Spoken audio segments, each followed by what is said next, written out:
Nagdumarahin disease investigation, information education campaign and mass deworming ang Eastern Samar Provincial Veterinary Office kaupo ng Municipal Local Government Unit han Dolores. Iniin kasunod hin mga report hin pagkamatahin pipirang nakakarabuan dito sa Barangay Hinulaso.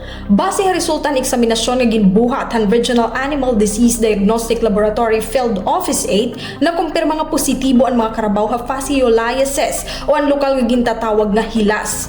Pira ang mga sintomas an anemia, kawaray gana kumaon, agsub nga pag-uro o pagtaihan karabaw, pagluyahan lawas ngan pagkamatay kung diri mapurga o matambal. Subay haging buhat nga investigasyon, naibaruan nga kadamaan han mga parag-uma ang diri regular nga nagpapapurga han iraataman nga hayop. Samtang ang iba naman inadepende lagi hapon ha tradisyonal nga pamaagi sugad han paggamit hin mga dahon.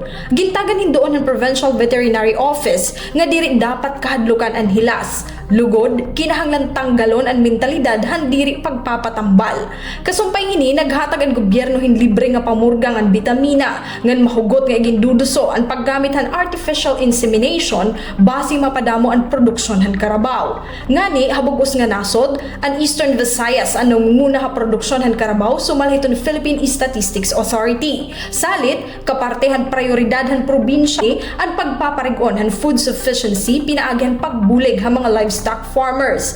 Para mga interesado han libre nga purga, bitamina nga artificial insemination para ha kakarabuan, pwede dumaraon ha pinakaharani nga Office of the Municipal Agricultural Services kon OMAS o mismo ha Provincial Veterinary Office.